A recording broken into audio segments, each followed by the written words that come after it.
नमस्कार। बीजेपी के साथ मिलकर भारत आदिवासी पार्टी या फिर कहें कि प्रधानमंत्री नरेंद्र मोदी और अमित शाह के साथ मिलकर के राजस्थान के बांसवाड़ा डूंगरपुर से सांसद राजकुमार रोत क्या गुजरात में किसी नए खेल की तैयारी कर रहे हैं? ऐसा मैं इसलिए कह रहा हूं क्योंकि शीतकालीन सत्र जब संसद का चल रहा था तो राजकुमार रोत की इस महीने यानी कि दिसंबर महीने में 3 अहम मुलाकातें हुई है। इसमें पहली 4 दिसंबर को नितिन गडकरी से मुलाकात को आप सामान्य तौर पर देख सकते हैं, लेकिन अमित शाह से 15 दिसंबर को मुलाकात होती है और इसके ठीक 4 दिन बाद में 19 दिसंबर को प्रधानमंत्री नरेंद्र मोदी से राजकुमार रोत की मुलाकात होती है। वो राजकुमार रोत जो अक्सर भारतीय जनता पार्टी के खिलाफ, हिंदुत्व के खिलाफ बोलते नजर आते हैं, वो इन दिनों अपनी टोन बदले हुए नजर आ रहे हैं। तो फिर सवाल ये उठता है कि राजकुमार रोत और प्रधानमंत्री नरेंद्र मोदी, अमित शाह की मुलाकात अहम क्यों है और गुजरात के लिए क्यों जरूरी है? और इस चीज को समझने के लिए हमें पहले गुजरात के चुनावी आंकड़ों को समझना पड़ेगा। गुजरात के अंदर ट्राइबल कम्युनिटी की जो वोट बैंक है उसको समझना पड़ेगा।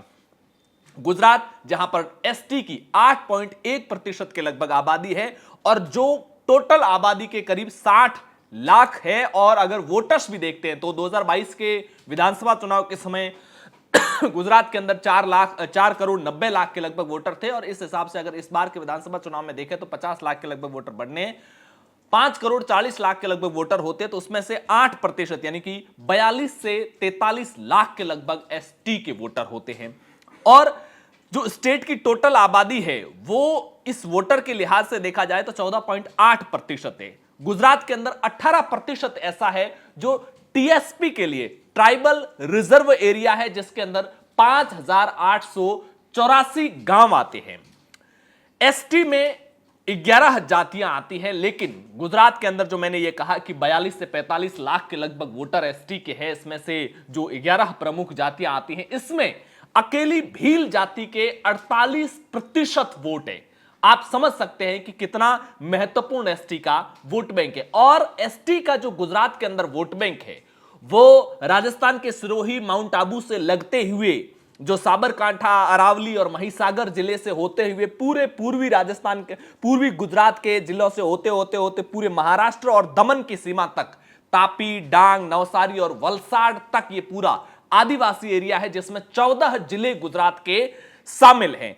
इन 14 जिलों में अगर विधानसभा चुनाव के हिसाब से वोट बैंक की बात करते हैं तो जब 2022 के चुनाव हुए तो उसमें बीजेपी ने प्रचंड जीत तो हासिल की, लेकिन एक वोटिंग पैटर्न को समझने की जरूरत है। बीजेपी जिसको 2022 में 52.50% वोट मिली, लेकिन सीटें जो 2017 में 99 जीती थी, 99 सीटें जीती थी, वो इस बार 156 सीटें जीत ली 182 में से। तो क्या वोट परसेंट उतना बढ़ा? नहीं। 2017 में बीजेपी का वहां पर 49.1% वोट था और इस बार हुआ है 52.5%, 2.5-3% के लगभग ही वोट बढ़ा है यहां पर। तो फिर क्या हुआ? बीजेपी ने अपने एंटी वोट को काटने की कोशिश की है। कांग्रेस जिसको इस बार 27.28% वोट मिला, जिसको पिछली बार 41.4% वोट मिला था। अब यहां पर आप खेल समझ गए होंगे कि जिस कांग्रेस को अच्छा प्रदर्शन किया था 2017 में, 41-42% वोट मिला था, कांग्रेस का वोट 13-14% घट गया इस बार 2022 के विधानसभा चुनाव में। लेकिन बीजेपी का बढ़ा सिर्फ 2-3% है, सीटें बढ़ गई 99 से बीजेपी 156 सीटों पर पहुंच गई है। लेकिन अब सवाल आता है कि यह पूरा गणित में समझा करके भारत ट्राइबल पार्टी जो है उसके और भारत आदिवासी पार्टी के गणित को मैं कैसे समझाने की कोशिश कर रहा हूं, अब इसको समझिए। 2017 के विधानसभा चुनाव से ठीक पहले जेडीयू से अलग होकर के छोटू भाई वसावा, जिन्होंने दक्षिणी गुजरात के एक बड़े नेता है, दक्षिण और पूर्वी गुजरात का जो ये आदिवासी वोट बहुल इलाका है, इसके बड़े नेता के तौर पर अपनी पहचान रखते थे, उन्होंने भारतीय ट्राइबल पार्टी बनाई। भारतीय ट्राइबल पार्टी ने पहले ही चुनाव के अंदर 0.70% वोट हासिल किए, 2.5-3 लाख वोट हासिल किए और इस दक्षिणी आदिवासी बहुल इलाकों में एंटी बीजेपी वोट बैंक को काटा, 2 सीटें जीती, कई सीटों पर नंबर 2 पर रहे। लेकिन बीजेपी को 2022 में उम्मीद थी कि भारतीय ट्राइबल पार्टी यहां पर और अच्छा प्रदर्शन करेगी, एंटी बीजेपी वोट को और काटने का काम करेगी। भले ही 2022 में बीजेपी ने अच्छा प्रदर्शन किया, लेकिन वो जो कांग्रेस का वोट काटा वो आम आदमी पार्टी ने काटा। इस बार आम आदमी पार्टी को 12.92% वोट मिला है। ऐसे में बीजेपी को यह लगता है कि आम आदमी पार्टी को बहुत ज्यादा सीटों में कोई बड़ी जीत मिली नहीं है। ऐसे में अगर आम आदमी पार्टी 2027, क्योंकि समय आ चुका है, 2024 खत्म हो चुका है, 2 साल का समय बचा है जब गुजरात के अंदर विधानसभा के चुनाव होने हैं। लिहाजा गुजरात के अंदर यहां से सवाल उठता है कि भारतीय ट्राइबल पार्टी जो छोटूभाई वसावा की पार्टी थी, उसने जो अपना वजूद गंवाया है, क्या उसको रिप्लेस किया जाएगा भारत आदिवासी पार्टी के रूप में? राजकुमार रोत के चेहरे को छोटूभाई वसावा के चेहरे के जगह पर रिप्लेस किया जाएगा?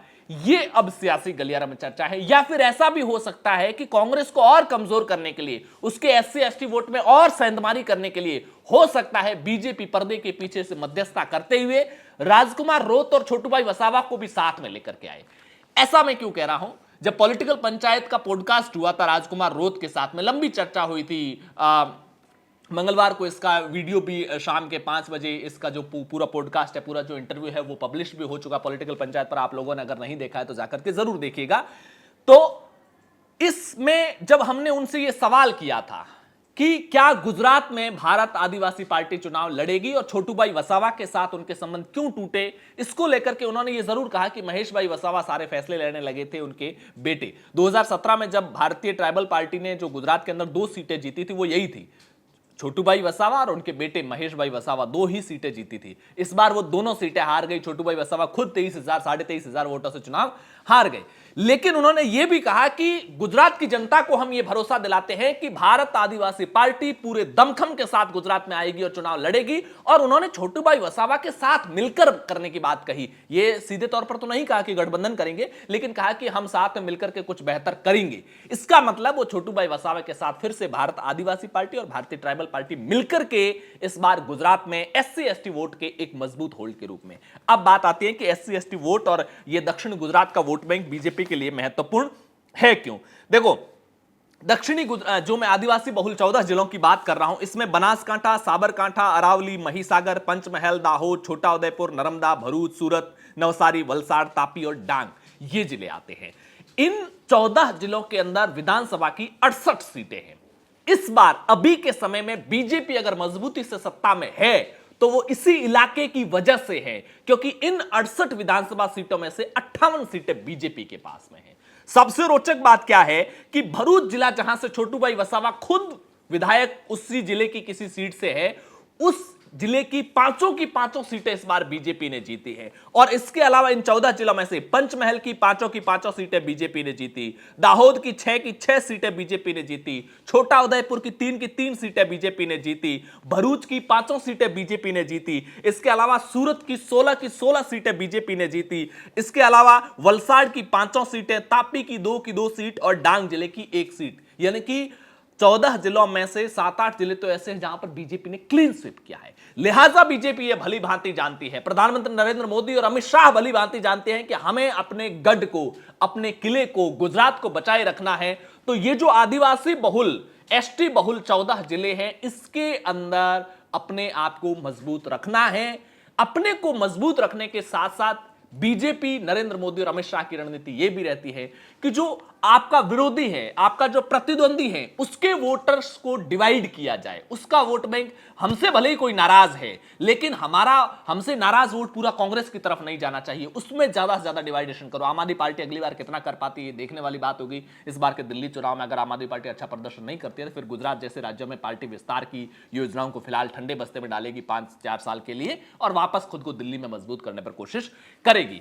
तो देखना होगा कि राजकुमार रोत की ये जो मुलाकातें हैं नरेंद्र मोदी और अमित शाह से, इसको लेकर के सियासी गलियारा में जो आगामी गुजरात की चुनावी रणनीति है, राजनीति की जो दशा और दिशा को लेकर के चर्चाएं चल रही है, उसमें कितना दम है?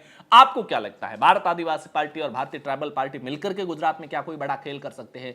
क्या प्रधानमंत्री मोदी और अमित शाह के साथ इन मुलाकातों में गुजरात की सियासत को लेकर कोई पर्दे के पीछे की रणनीति को लेकर के ही चर्चा हुई, या जिस तरीके का राजकुमार रोत ने ट्वीट करके कहा कि अमित शाह से मुलाकात के दौरान उन्होंने फौज के अंदर आदिवासी बटालियन बनाने की मांग की है? इसके अलावा प्रधानमंत्री नरेंद्र मोदी के साथ में 10-15 अलग अलग पॉइंट्स पे बातें रखी और बांसवाड़ा डूंगरपुर क्षेत्र के कई प्रोजेक्ट को लेकर के बात रखी। यही सच्चाई है या कुछ और सियासी है?